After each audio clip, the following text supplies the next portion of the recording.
P-Network P mengalami lonjakan lebih dari 200% dalam seminggu, hampir mencapai harga US$3 atau sekitar Rp49.000. Hal ini membuat PI menjadi altcoin yang paling banyak diperbincangkan di awal tahun ke-2025.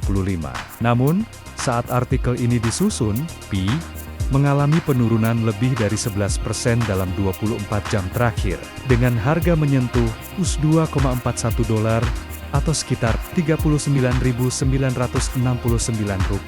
Berdasarkan data dari CoinMarketCap, volume perdagangannya juga menurun sebesar 48%, mencapai US$1,75 miliar atau sekitar Rp29 triliun.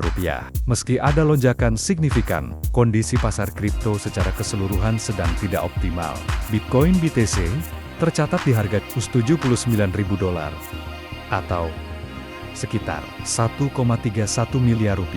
Kapitalisasi pasar kripto turun sebesar 6%, yang menunjukkan banyak aset kripto dikembalikan ke exchange. Hal ini mungkin juga akan terjadi pada PI, mengingat beberapa analisis teknikal memberikan indikasi penurunan. Analisis teknikal harga P-Network, analis Bank Crypto Thiago Amaral mencatat bahwa berdasarkan indikator Directional Movement Index DMI dan Relative Strength Index RSI, ada tanda-tanda berkurangnya tekanan bullish dan potensi pembalikan tren. DMI menunjukkan bahwa pembeli masih mendominasi, namun celah antara D dan D yang semakin menyempit mengindikasikan bahwa tekanan naik mulai melemah. RSI juga telah turun dari level overbought, sementara garis EMA-nya menunjukkan potensi pembalikan tren yang membuat prospek bullish menjadi berisiko. Pada grafik DMIP, Average Directional Index ADX saat ini berada di angka 37,6.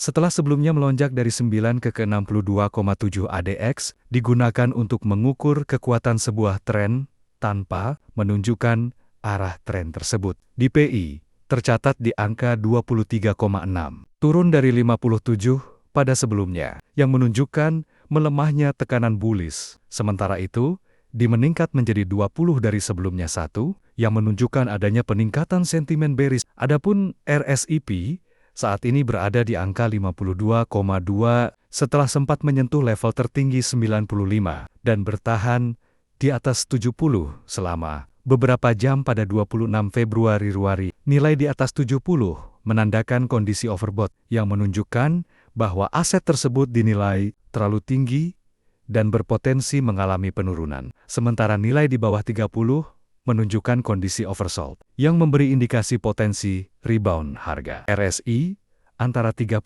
dan 70 dianggap netral. Penurunan RSIP ke angka 52,2 setelah mencapai puncaknya di 95 menunjukkan bahwa tekanan beli yang kuat telah berkurang. Ini mencerminkan hilangnya momentum bullish dan menandakan bahwa P mungkin sedang memasuki fase konsolidasi. Penurunan tajam dari level overbought yang ekstrem menunjukkan adanya aksi take profit yang meningkatkan kemungkinan adanya koreksi harga dalam jangka pendek. Namun, karena RSI saat ini berada di zona netral, pergerakan harga ke depan akan bergantung pada apakah minat beli terus berlanjut atau tekanan jual semakin meningkat. Garis EMA-P tetap menunjukkan tren bullish, dengan garis jangka pendek di atas garis jangka panjang, yang menandakan bahwa trade